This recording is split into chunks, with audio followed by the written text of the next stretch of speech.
Hi friends, Pandian store serial வரப்போகிற எபிசோட்ஸ்க்கு அப்புறமா தான் இந்த வீடியோவில் பார்க்க போகிறோம். வாங்க ஃப்ரெண்ட்ஸ் பார்க்கலாம். இப்போது இங்கே ராஜு வந்து பார்த்திங்க அப்படின்னா ட்ரைனிங் பண்ணிகிட்ருக்க கிரவுண்டில் வந்து வேணுன்ட்டே வந்து கதிரை வெறுப்பேற்றுறதுக்காகவே வந்துட்டு மயங்கி விழுந்த மாதிரி நடித்தாங்க. ஸோ அது கதிருக்கு பயங்கர கடுப்பை உண்டாக்கிடுச்சு.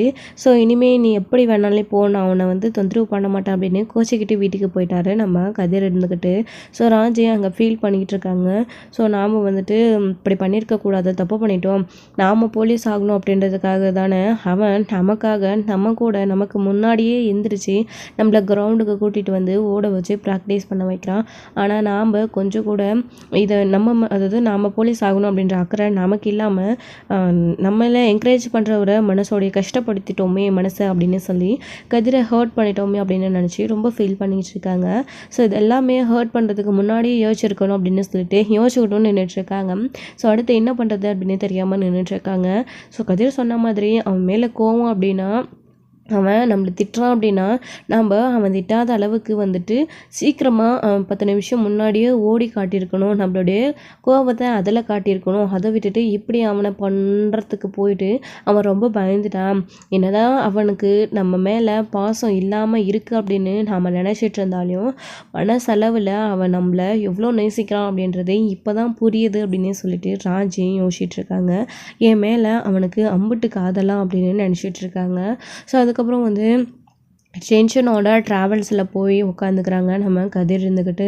ஸோ அங்கே போயிட்டு ராஜை நினச்சி தான், ஸோ அந்த கிரவுண்டில் நடந்த விஷயத்த நினச்சிக்கிட்டு தான் ஃபீல் பண்ணிவிட்டு உட்காந்துட்ருக்காரு. அப்புறம் வந்து கஸ்டமர் வந்து ஃபோன் பண்ணுறாங்க. ஸோ அதை அட்டன் பண்ணி பேசிவிட்டு எங்கே அனுப்பணும் என்ன அப்படின்னு கண்டிப்பாக டிரைவர் அனுப்பிடுறேன் அப்படின்னு சொல்லி பேசிகிட்டு இருக்காங்க. ஸோ அதுக்கப்புறமா ஃபோன் பண்ணி டிரைவருக்கும் இந்த மாதிரி ஒரு சவாரி வந்திருக்கு, போயிட்டு வந்துருங்க அப்படின்னு ஃபோன் பண்ணி சொல்கிறாங்க. சரி கதிர் தம்பி போயிட்டு வந்துடுறேன் அப்படின்னு சொல்லிட்டு அங்கேருந்து கிளம்பியும் போயிடுறாங்க. டிரைவருமே இருந்துக்கிட்டு டென்ஷனோட வந்து கதிர் வந்து அங்கே உட்காந்துட்டு இருக்காங்க. அப்போது இங்கே ராஜ் இருந்துக்கிட்டு நேராக வீட்டுக்கு போயிட்டு ரெடி ஆகிட்டு பேக் எடுத்துக்கிட்டு கதிரை பார்க்குறதுக்காக வராங்க. அப்போ கோமதி இருந்துக்கிட்டு என்னடி ட்ரைனிங் இவ்வளோ சீக்கிரம் முடிஞ்சிடுச்சா, எங்கடி நீ மட்டும் தான் இருந்திருக்க, அவன் எங்கே அப்படின்னு சொல்லிட்டு, ஏன் அத்தை அவர் வீட்டுக்கு வரலையா அப்படின்னு சொல்லிட்டு இங்கே ராஜி கேட்கவும், என்னடி 2 பேரும் தானே ஒன்றா கிரவுண்டுக்கு போனீங்க ப்ராக்டிஸ்க்காக, இப்போ நீ மட்டும் தான் வந்திருக்க, அவன் வீட்டுக்கே வரலையா அப்படின்னு சொல்லிட்டு, ஓ அப்படியா அத்தை, அவர் ஏதோ வேலை இருக்குன்னு சொல்லி கிளம்பி போயிட்டாரு, ஒரு வேளை ட்ராவல்ஸ்க்கு போயிருப்பாரோ என்னவோ தெரியல, நான் மட்டும்தான் அத்தை வந்தேன் கிரவுண்ட்லேருந்து அப்படின்னு சொல்லிட்டு ராஜு சொல்கிறாங்க. என்னம்மா ராஜு ஒரு மாதிரியாக இருக்க, பதற்றமாகவும் இருக்க, ஏன் உனக்கும் கதிர்க்கும் ஏதாச்சும் ப்ராப்ளமா அப்படின்னு கேட்குறாங்க. சே அதெல்லாம் ஒன்றும் இல்லை அத்தை, எங்களுக்குள்ளே என்ன ப்ராப்ளம் ஆக போகுது, பிரச்சனைலாம் எதுவும் இல்லை அத்தை அப்படின்னு ராஜு சொல்லிடுறாங்க. ஸோ கோமதி கிட்ட உண்மையை மறைச்சிடுறாங்க. ஸோ அதுக்கப்புறம் கதிரை பார்க்கறதுக்காக நேராக வந்து இங்கே வராங்க. அப்போ கோமதி இருந்துக்கிட்டு இருடி சரி 2 பேருக்கும் சாப்பாடு கொடுக்குறேன், கட்டி எடுத்துகிட்டு போங்க அப்படின்னு சொல்லிட்டு இங்கே கோமதி வந்து சாப்பாடு கட்டி கொடுக்குறாங்க. அதை எடுத்துக்கிட்டு ராஜுமே இருந்துக்கிட்டு ட்ராவல்ஸ்க்கு வராங்க. ஸோ அப்போது இங்கே கதிர் வந்து கோவத்தோடு உட்காந்துட்ருக்காங்க. கதிர் ஏன் நீ வீட்டுக்கே போகலையாமே, அத்தை உனக்காக சாப்பாடு கொடுத்து அமிச்சாங்க, வா சாப்பிடலாம் அப்படின்னு சொல்லிட்டு கூப்பிடுறாங்க. சரி கையெடு, எனக்கு சாப்பாடை வேண்டாம் ஒன்றும் வேண்டாம் அப்படின்னு சொல்கிறாங்க. ஏன் இப்படி கோவப்படுற, அதான் நான் சாரி கேட்டுடல, நான் ஏதோ சும்மா ப்ராங்க் பண்ணுறதுக்காக தான் பண்ணேன், நீ திட்டணுன்ற கோவத்தில் ஏன் இப்படி கோவமாக இருக்க அப்படின்னு சொல்கிறாங்க. பாரு நான் ஏற்கனவே சொன்னது தான், இனிமே நீ என்கிட்ட பேசவே பேசாத, நான் என் வேலையை பார்த்துக்கிட்டு நான் சிவனேன்னு இருக்கேன், நீ போலீஸ் ஆனா என்ன ஆகலைன்னா எனக்கு என்ன, நீ வேலையை பார்த்துக்கிட்டு இரு, என்ன இனிமேல் டிஸ்டர்ப் பண்ணாது அப்படின்னு சொல்லிட்டு கதிர் சொல்லிடுறாங்க. இதை கேட்டு ராஜேஷ் ரொம்ப மனசு கஷ்டம் உடைஞ்சு போயிடுறாங்க. ஸோ அது கதிர் நல்லாவே நோட் பண்ணுறாங்க. ஸோ கதிருமே இருந்துக்கிட்டு கோவத்தில் தான் இருக்காங்க ராஜு மேலே. ஸோ இப்போது இங்கே ராஜு இருந்துக்கிட்டு அடுத்து என்ன பண்ணுறதுன்னு தெரியாமல் நின்றுட்டுருக்காங்க. அவங்க பாட்டுக்கு போய் தனியாக உட்காந்துக்கிட்டு, ஸோ இந்த அளவுக்கு இவன் கோவமாக இருக்கானே, இவனை கண்டிப்பாக சமாதானப்படுத்தவே முடியாது, என்ன பண்ணுறது அப்படின்னு சொல்லிட்டு இருக்காங்க. அதுக்கப்புறம் சாப்பாடு அங்கேயே வச்சுட்டு ராஜு வந்து நான் கோச்சிங் கிளாஸ்க்கு கிளம்புறேன் அப்படின்னு சொல்லிட்டு அங்கேருந்து கிளம்பி போயிடுறாங்க. அப்புறம் இங்கே வந்து டென்ஷனாக உட்காந்துட்ருக்காங்க. அதே ராஜுமே ரொம்ப ஃபீலிங்கோட கோச்சிங் கிளாஸ்க்கு போகிறேன் அப்படின்னு சொல்லிட்டு போயிட்டுருக்காங்க. ஸோ வந்து இவன் இந்த அளவுக்கு கோவப்படுறான், நாம் போலீஸ் ஆகணும் அப்படின்றதுல நம்மளை விட அவன் ரொம்ப ஆர்வமாக இருந்திருக்கான், நாம் அதில் கான்சன்ட்ரேட் அதாவது அதில் கவனம் செலுத்தலை அப்படின்ன உடனே கோவப்படுறான், அதனால் நம்ம கண்டிப்பாக போலீஸ் ஆகியே தீரணும், அதுக்காக கடுமையாக பயிற்சி பண்ணணும் அப்படின்னு சொல்லிட்டு இங்கே ராஜ்யம் நினைக்க ஆரம்பிச்சிடுறாங்க. அதுக்கப்புறம் கோச்சிங் கிளாஸை முடிச்சுட்டு வீட்டுக்கு வராங்க. "என்னடி ட்ராவல்ஸ்க்கு போகலையா? நீ இங்கே வந்திருக்க" அப்படின்னு சொல்லிட்டு. "இல்லை அத்தை, எக்ஸாமுக்காக ப்ரிப்பேர் பண்ணணும். ட்ரைனிங்லாம் இருக்குது. அதனால தான் நான் வந்துட்டேன். கதிர் பார்த்துட்ருக்காரு ட்ராவல்ஸை" அப்படின்னு சொல்லிட்டு இங்கே ராஜி சொல்கிறாங்க. "ஓ அப்படியா? சரி சரி, நீ ட்ராவல்ஸ்க்கும் போய்கிட்டே இருந்தா நீயும் படிக்கணும்ல, சரி போ படிப்போ" அப்படின்னு சொல்லிட்டு ராஜி சொல்லிடுறாங்க. அதுதான் ராஜி கிட்ட கோமதி, "உனக்கு ஏதாச்சும் வேணும்னா என்ன கேளு சரியா" அப்படின்னு சொல்லிட்டு. "சரிங்க அத்தை" அப்படின்னு சொல்லிட்டு ராஜி ரூமுக்குள்ளே போகிறாங்க. அதுக்கப்புறம் ராஜி போய் உட்காந்து பயங்கரமாக படிக்க ஆரம்பிச்சிடுறாங்க. ஸோ வந்து ட்ராவல்ஸை தான் அதிக நேரம் பார்த்துக்கிறதுக்காக நான் அங்கே வரேன், படிப்பு கவனம் செலுத்த மாட்டேன்றேன், எக்ஸாமுக்கு ப்ரிப்பேர் பண்ண மாட்டேன்றனும் கதிர் ரொம்ப திட்டிக்கிட்டு இருந்தா அப்படின்னு சொல்லிட்டு. ஸோ அதுக்காகவும் சரி, நம்ம இனிமேல் ட்ராவல்ஸ் பக்கமே போகக்கூடாது, அவனே எல்லாத்தையும் பார்த்துக்கிட்டும், நம்மளுடைய வேலையில் நம்ம கவனம் செலுத்தலாம் அப்படின்னு சொல்லிட்டு பயங்கரமாக வந்து நம்ம ராஜி வந்து பார்த்திங்க அப்படின்னா படிக்க ஆரம்பிச்சிடுறாங்க. ஸோ படிக்கிறாங்க. சாயங்காலத்துலேருந்து கோச்சிங் கிளாஸ் முடிச்சுட்டு வந்ததுலேருந்து நைட் வரைக்கும் படிச்சுக்கிட்டே இருக்காங்க ராஜி. திருப்பி திருப்பி படிச்சுக்கிட்டே இருக்காங்க. அதுக்கப்புறம் ட்ராவல்ஸ் எல்லாத்தையும் முடிச்சுட்டு கதிர் வீட்டுக்கு வராங்க. "அடா கதிர், என்னடா இன்னைக்கு வேலைலாம் ஓகேவா? ராஜி எப்பயும் உன் கூடயே இருப்பா. ராஜி இப்போது படிக்கணும்னு சொல்லிட்டு வீட்டுக்கு வந்துட்டுருக்கா. நீ ஒரே ஆளே மெயின்டைன் பண்ணிக்கிட்டியாடா?" அப்படின்னு சொல்லிட்டு கோமதி கேட்கவும், "அதெல்லாம் ஓகே தாம்மா" அப்படின்னு சொல்லிட்டு. "என்ன படிக்கிறாளா?" அப்படின்னு சொல்லிட்டு ஆச்சரியமாக உள்ளே வந்து பார்க்குறாரு கதிர். ராஜி உட்காந்து படிச்சுட்டு இருக்காங்க. ராஜும் கதிரை பார்க்குறாங்க. அதுக்கப்புறம் கதிர் வந்து ஃப்ரெஷ்ஷப் ஆக்கிறதுக்காக டவல் எடுத்துகிட்டு போயிடுறாங்க.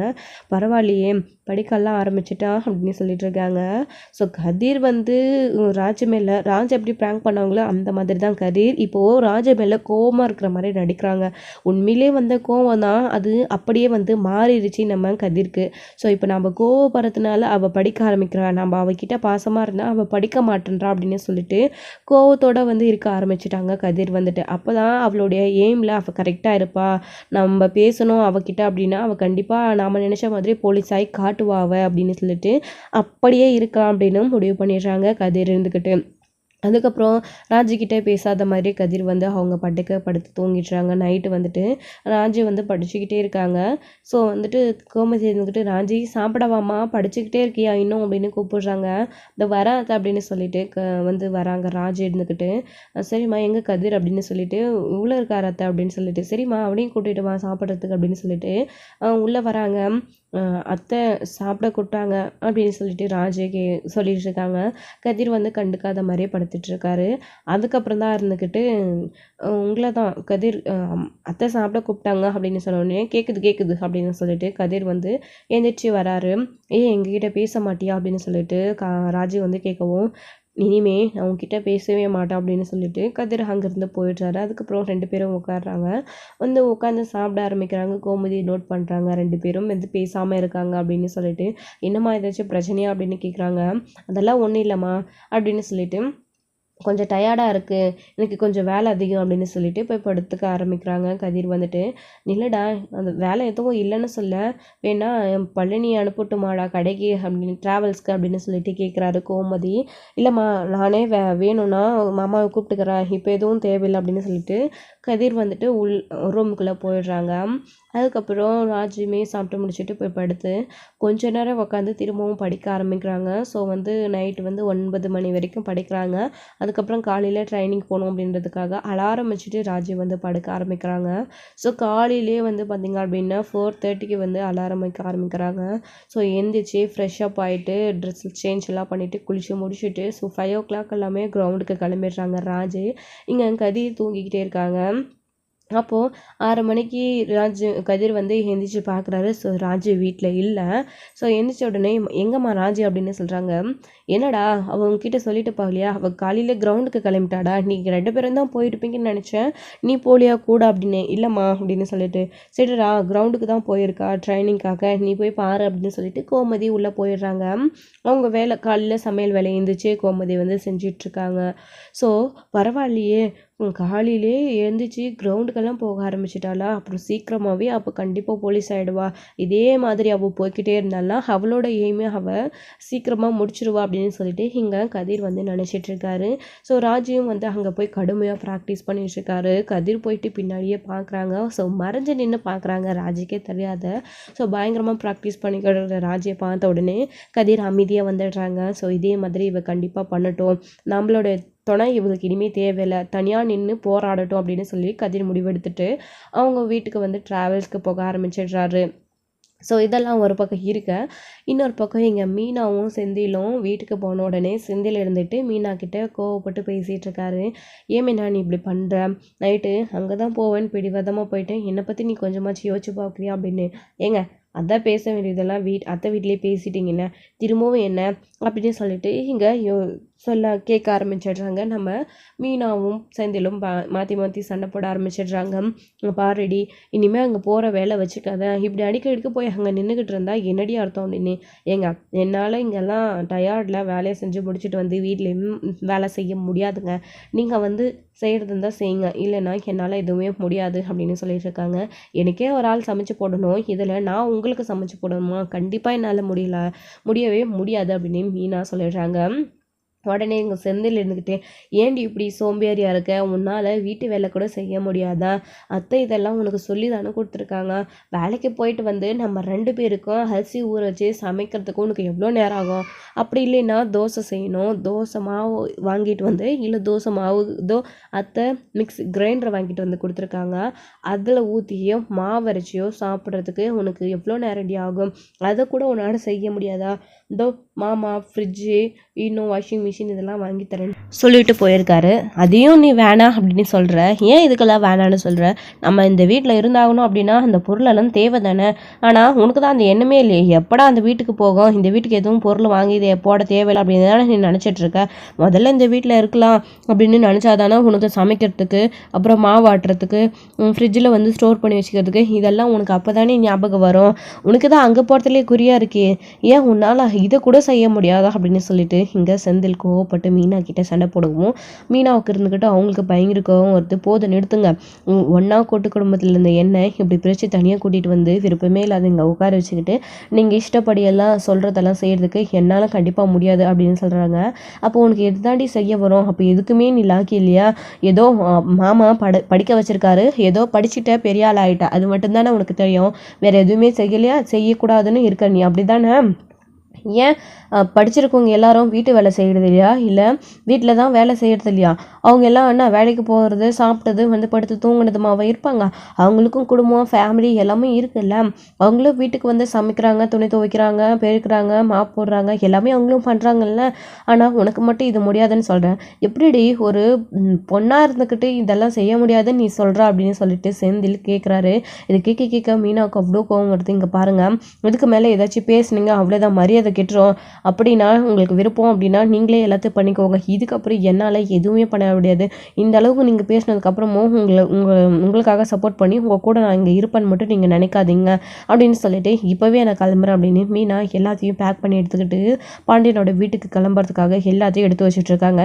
இங்கே பாருடி, என்ன நான் இப்போ கேட்டுட்டேன், தனியாக வந்துட்டோம், இங்கே எல்லாமே நாம் தானே பண்ணிக்கணும் அப்படின்னு சொல்லிட்டு சொன்னால் இப்போ கோவம் வந்துக்கிட்டு நீ எங்கே போகணுன்னு சொல்கிறியா, போ அப்படின்னு சொல்லிட்டு செந்தில் சொல்லிட்டு இருக்காங்க.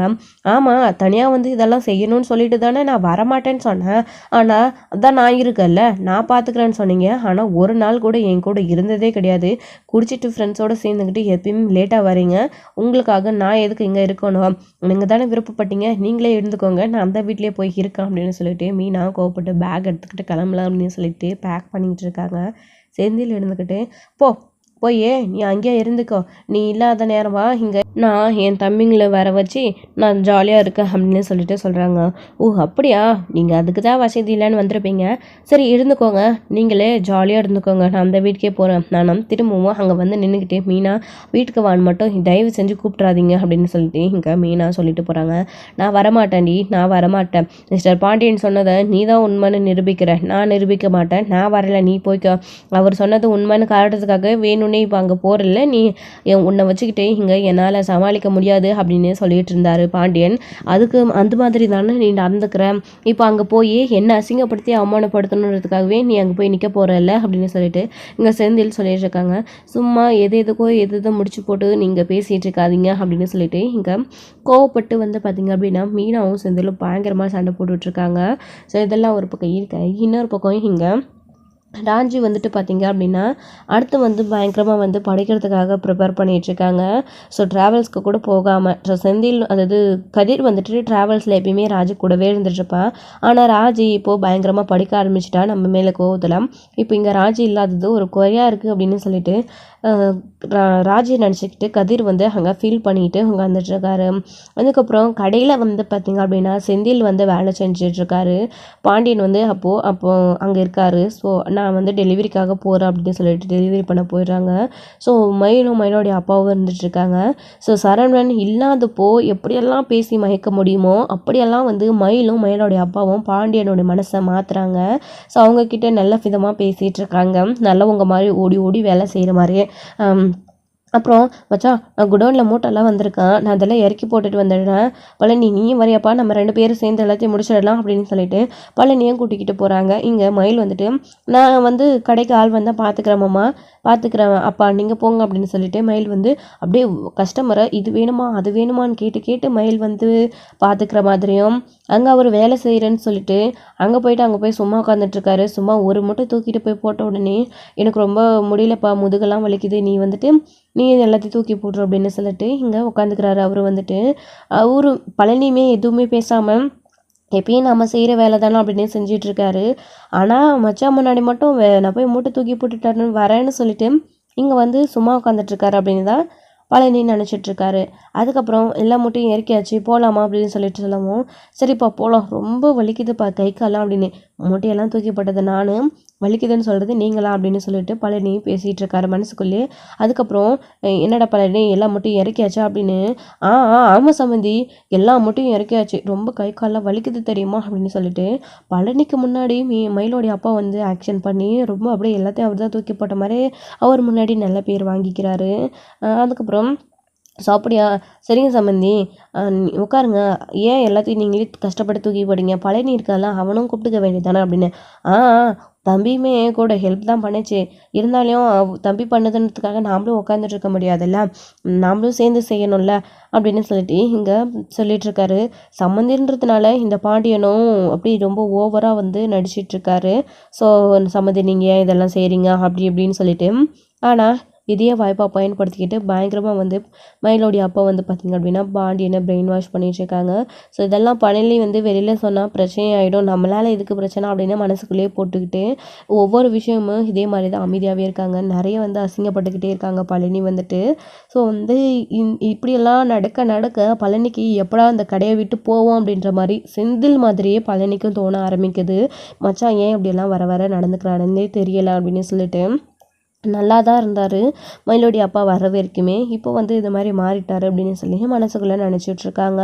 ஸோ இதெல்லாம் ஒரு பக்கம் இருக்க, இன்னொரு பக்கம் இங்கே சரவணன் கடைக்கு வந்துட்டார். அப்போ தான் இங்கே என்ன சித்துப்பா குடோனில் லோடு வந்துச்சு இறக்கியாச்சு அப்படின்னு. எல்லாத்தையும் இறக்கியாச்சு அப்படின்னு சொல்லிட்டுருக்காரு. அதுக்கப்புறம் சரி நான் போய் எல்லாத்தையும் செக் பண்ணிவிட்டு வந்துடுறேன் அப்படின்னு சொல்லிட்டு சரவணன் போகிறாரு. அப்போ தான் அந்த லாரி டிரைவர் வந்து காசு வாங்கிறதுக்காக கடைக்கு போட்டுட்டு அங்கே நின்றுட்டுருக்காரு. என்ன நின்று நீங்கள் கிளம்பலையா அப்படின்னு. இல்லைப்பா லோடெல்லாம் இறக்கியாச்சு, பழனி எல்லாத்தையும் இறக்கிட்டான்ப்பா, ஆனால் அவர் கூட வந்தார்ல அவர் யாருப்பா அப்படின்னு சொல்லிட்டு கேட்குறாரு அந்த டிரைவருமே. ஏண்ணா என்னாச்சு அப்படின்னு. இல்லைப்பா அந்த ஆள் இங்கே வேலை செய்கிற வந்த மாதிரி தான் தெரியுது எனக்கு என்னமோ, ஆனால் ஒரு மூட்டை இறக்கி போட்டுட்டு உட்காந்துக்கிட்டாரு, அவருக்கு எப்படிப்பா நீங்கள் சம்பளம் கொடுக்குறீங்க, அவர் வேலையே செய்கிறதில்ல, பழனி தான்ப்பா எல்லாத்தையும் கஷ்டப்பட்டு இறக்கணும், அதான்ப்பா கேட்டேன். ஏன்னா ரொம்ப நாளாக பழனி மட்டும் தான் தெரியும், இப்போ புதுசாக ஆள் சேர்த்துருக்கிற மாதிரி தெரிஞ்சிச்சு, அதான்ப்பா கேட்டேன், வேற ஒன்றும் இல்லை. சரிப்பா இதப்பா இது லிஸ்ட்டை வாங்கி கம்மியாக போயிட்டான் பழனி, நீ இதை கொடுத்துருப்பா அப்பா கிட்ட, பணம் அடுத்த முறை வரும்போது வாங்கிக்கிறேன் அப்படின்னு சொல்லிட்டு அவர் அங்கேருந்து கிளம்பி போயிடுறாரு. சரிண்ணே நான் பார்த்துக்கிறேன் அப்படின்னு சொல்லிட்டு. அதுக்கப்புறம் சரவணன் இங்கே வராரு. சரவணன் இங்கே வரும்போது அப்படியே மயிலோடைய அப்பா லோடெல்லாம் எடுக்கிறது ரொம்ப கஷ்டமாக இருக்குது மாப்பிள்ளை, எப்படி இத்தனை நாளாக இதெல்லாம் செஞ்சுட்டு இருந்தீங்க அப்படின்னு பேசிகிட்டு இருக்கும்போது ஸோ சரவணனுக்கு எல்லா உண்மையும் தெரிஞ்சிடுது. ஸோ வந்து இப்போ இங்கே பாண்டியன் வந்து மயிலோடைய அப்பாவை பெருமையாக பேசிகிட்டு இருக்கிறத பார்த்து சரவணனுக்கு கோவமாக வருது. மாமா லோடு எல்லாத்தையும் நீ தானே இறக்கணும் அப்படின்னு சொல்லிட்டு கேட்கவும், மாப்பிள்ளை உனக்கு எப்படி தெரியும் மாப்பிள்ளை அப்படின்னு சொல்லிட்டு, எல்லாத்தையும் டிரைவர் என்கிட்ட சொல்லிட்டாரு மாமா அப்படின்னு சொல்லிட்டு சொல்கிறாங்க சரவணன். விடுமாப்ல இது எதுக்கு வெளியில் சொல்லிக்கிட்டு அப்படின்னு சொல்லிட்டு இருக்காங்க. மாமா நீங்கள் தானே கஷ்டப்பட்டீங்க, பேர் அவருக்கா அப்படின்னு சொல்லிட்டு சரவணன் கோவத்தோடு வந்துட்டு இருக்காங்க. ஸோ இதோட இந்த எபிசோடு வந்து முடிச்சிருக்காங்க. ஸோ அடுத்த எபிசோட்லேயே என்ன நடக்க போகுது, ராஜு வந்து அவங்க கதிர் நினச்ச மாதிரி போலீஸ் ஆகி காட்டுவாங்களாம். ஸோ இங்கே சரவணன் வந்துட்டு எல்லா உண்மையும் எப்போ வந்து வெளியில் சொல்ல போகிறாரு. ஸோ மீனா வந்து பாண்டியனுடைய வீட்டுக்கு வந்து வரப்போகிறாங்களா, இல்லை செந்தில் சமாளித்து மீனா வாங்கி நிறுத்த போகிறாங்களா, ஸோ என்ன நடக்க போகுது, இது எல்லாத்தையும் வெயிட் பண்ணி நெக்ஸ்ட் வீடியோவில் பார்க்கலாம். தேங்க்யூ. இந்த வீடியோ உங்களுக்கு பிடிச்சிருந்தா லைக் பண்ணுங்கள், ஷேர் பண்ணுங்கள்.